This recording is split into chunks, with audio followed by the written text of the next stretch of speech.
여러분, 안녕하십니까. 하늘 섭리로 본 한국사 제2강, 하늘 부모님이 선택한 한민족과 그 뿌리 세 번째 시간입니다.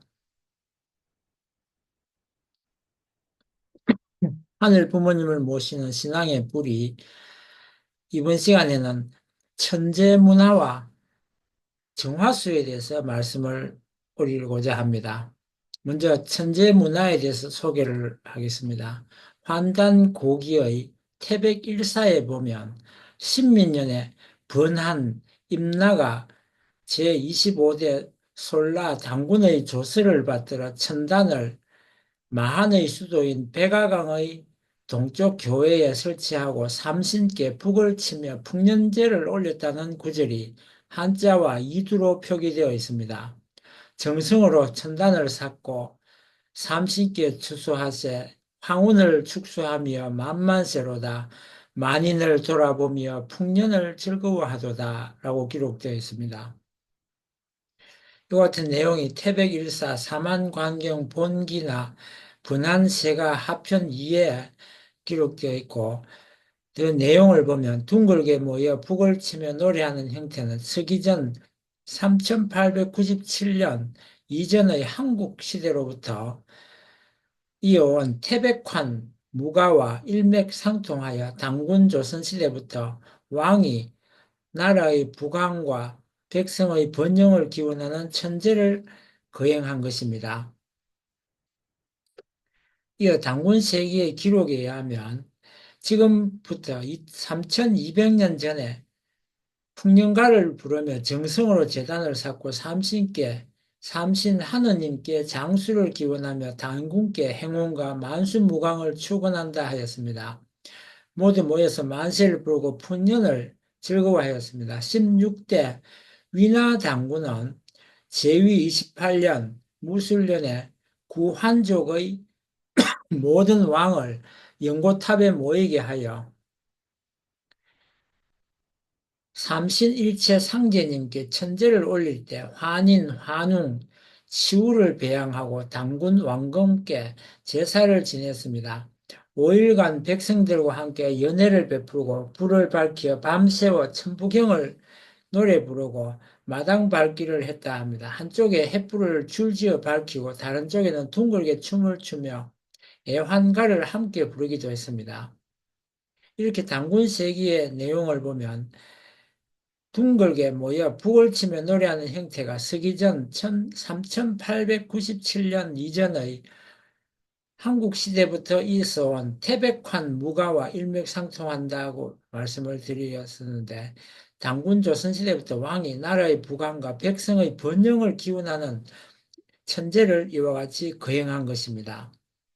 이러한 천재 문화가 부여에 와서는 영고라는 행사를 통해 가물을 즐기고 죄인을 석방했으며 고구려의 동맹과 동해의 무천으로 이어지면서 모든 백성들이 밤낮으로 술 마시고 춤추며 흥겹게 노래를 불렀다 합니다. 이들은 추수가 끝나는 10월에 행해졌으나 영고만은 12월에 행해졌습니다. 특히 부여에서는 오곡이 여물지 않을 때에는 국왕이 이에 책임을 지고 물러나거나 죽음을 당해야 하는 시대였던 만큼 천제 때에는 국왕의 친제가 거행되었습니다. 이러한 천제가 고려 때의 팔관회와 연등회 등으로 건세 조선 초까지 이어져 왔으나 조선 초 명나라가 천자국을 자처하며 조선 왕에게 천제를 올리지 못하게 하자 조선의 천제가 기우제로 변질되어 사라지고 말았습니다. 그러는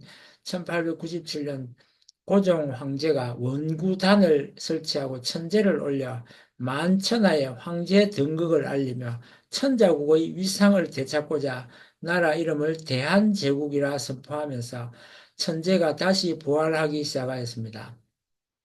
원구단이란 예로부터 천원지방이라 하여 하늘에 제사 지내는 단은 둥글게 땅에 제사 지는 단은 모나게 쌓았기 때문입니다. 그러나 일제가 1913년 우리 민족의 이러한 소망의 상징인 미안합니다.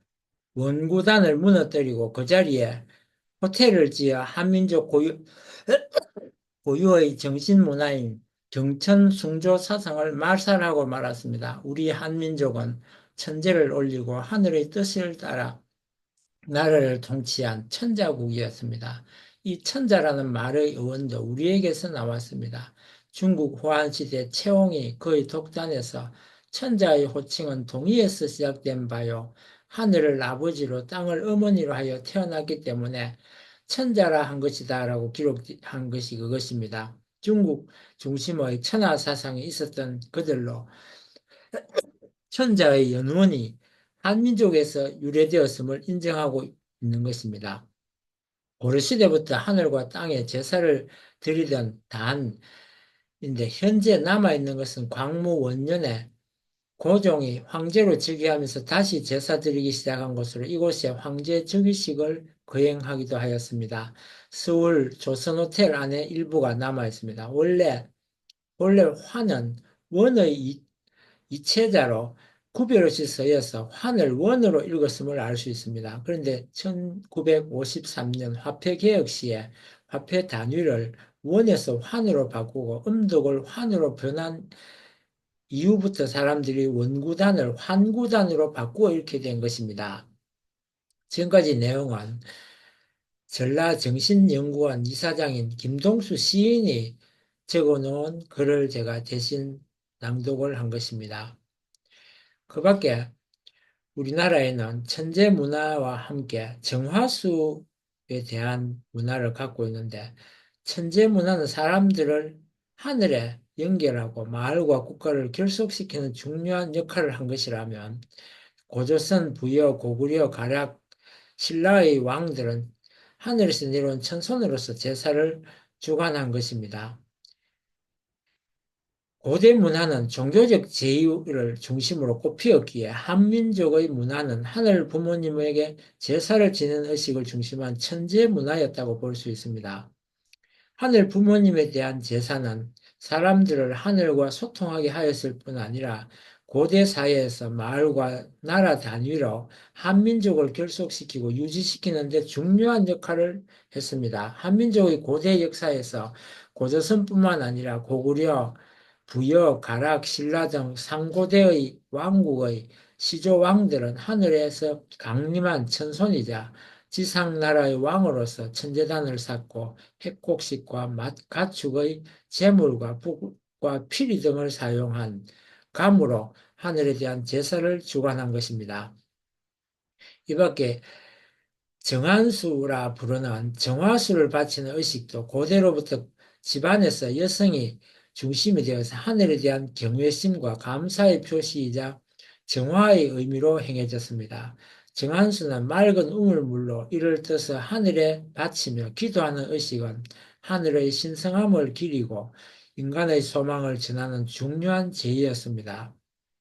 이러한 의식은 한민족이 스스로를 천손민족, 즉 하늘의 자손이라는 뜻으로 믿고 있었고 하늘의 뜻을 삶 속에서 마을과 나라에서 실현하고자 했음을 보여줍니다. 따라서 추수한 핵곡식과 물의 재물과 예술적 몸짓으로 하늘의 제사를 드리고 새벽 첫 의식으로 하늘의 인사를 올리며 하늘 부모님을 모시고 사는 전통을 가졌던 것입니다. 이러한 사상은 단군 신화와 여러 신화, 제사 문화에서 잘 드러나며 한민족은 하늘과 특별한 관계를 맺고 있다는 믿음을 형성케 하였으며 하느님과의 소통하는 가운데 살아가는 문화와 민족성을 이루어 나왔습니다.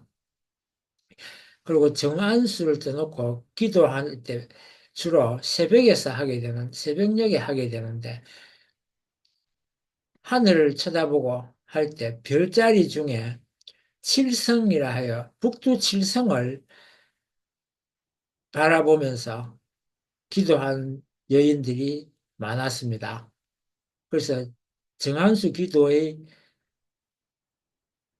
주체가 북두칠성이라고 보는 사람도 있습니다.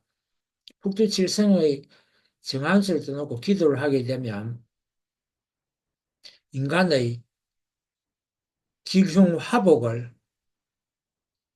바로 북두칠성을 중심하고 운행을 하고 있고 또 북극성이 모든 인간사의 중심으로서 전 우주의 별들이 북극성을 중심하고 돌고 있는 것을 보면서 그러한 믿음을 이 민족은 굳건히 하였던 것입니다. 이상 제 10번째 강의를 마치도록 하겠습니다. 다음에는 11번째 강의, 천문에 밝은 한민족과 첨성대에 대한 소개를 올리도록 하겠습니다.